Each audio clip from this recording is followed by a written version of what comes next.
You are looking at a live manifestation of dissent in the United States as several thousand demonstrators, most of them young, gather in a candlelight vigil in front of the White House in Lafayette Park in Washington. Again, as I say, that is a live picture. In a few moments, you'll be hearing a somewhat lengthier report on dissent in the United States from Nightline correspondent Jackie Judd. But first, another report from another Nightline correspondent, Jeff Greenfield, who takes a look at the mood in the United States today. Good morning. It's 7 a.m. and time's fast running out on hopes for a peaceful settlement in the Gulf. January 15th, the day of watching and waiting for tonight's deadline that could put American men and women into war. It happens very rarely, this sense that something important, really important, is in the air. Well, I think now we're definitely going to go to war. Just can't believe that it has escalated. Come to that. Yeah, come to this. It forced its way today into the space we usually reserve for light diversion. It was present in our most treasured escapes from reality. But the NFL says today they are monitoring the Gulf crisis and may reevaluate their plans. They could choose to postpone the game. It dominated the talk in our electronic town halls. On KMOX in St. Louis, for example, it's all they talked about.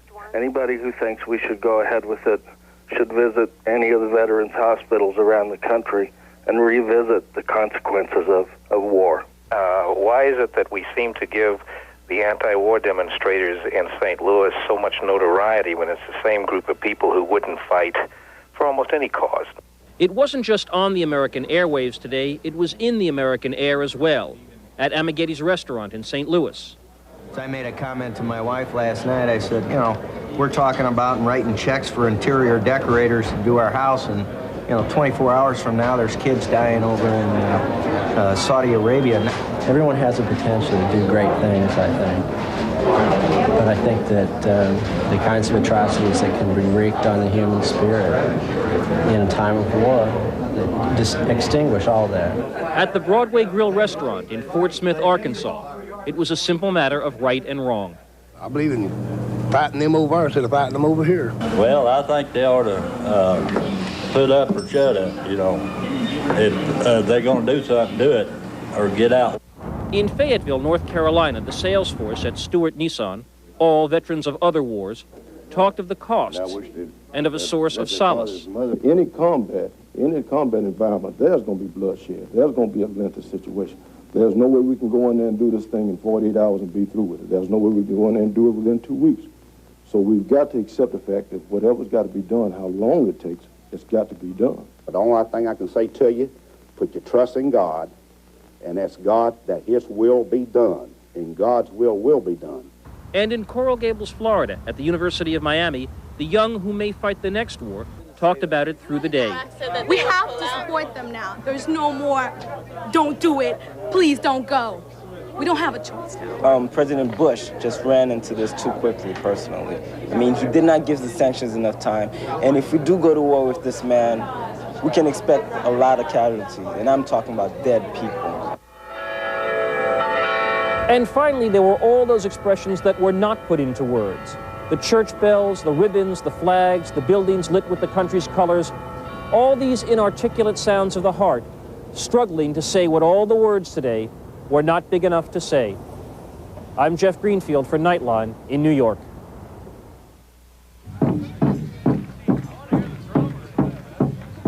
This is Jackie Judd. It's the drumbeat of war that has brought many thousands of people across the country to oppose their government.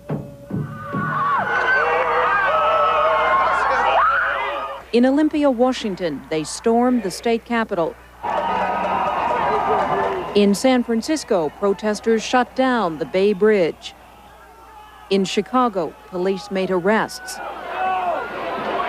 New York's Columbia University, a hotbed of protest during the Vietnam War, held a more peaceful vigil today. Surveys tell us that 1 out of every 4 Americans is against going to war in the Persian Gulf. It's all kinds of people in all kinds of places, many filled with a sense of dread and of anger. I find that I have trouble sleeping, and that's never happened before. I feel very desperate and fearful and very lonely and betrayed by my country. George Bush is not listening to the people of the United States who are saying this is not what we want. I cannot take it, you know, and I wonder if Mr. Bush knows how these mothers feel, that they have to go through all this pain and this misery of seeing their child out there. I mean, what is it for? What is it all about? Oil? I cannot believe it.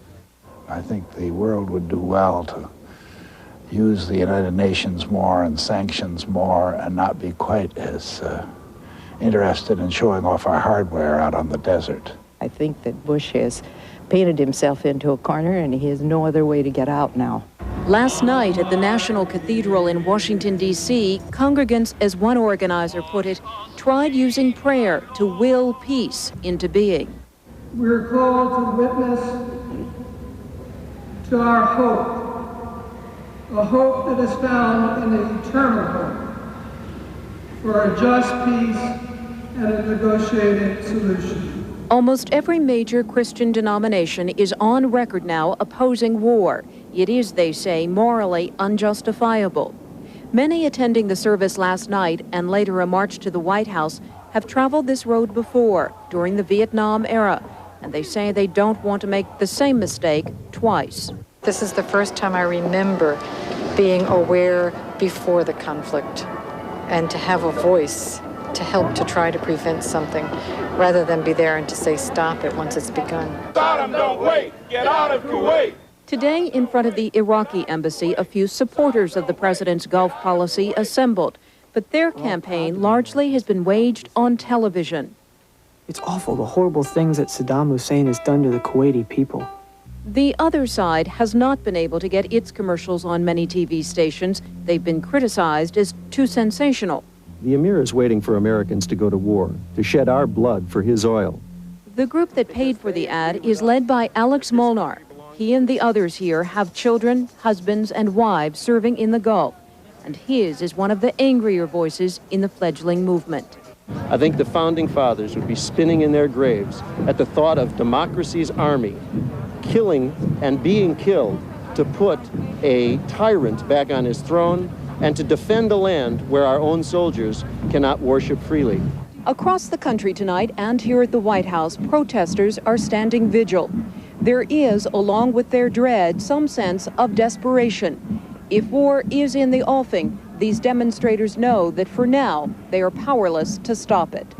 This is Jackie Judd for Nightline at the White House. Some of the voices of dissent raised around the United States today, but there is a growing feeling at this hour that the time for talk and analysis and commentary may be over, and that the time for action may be very near. Some closing thoughts when we come back.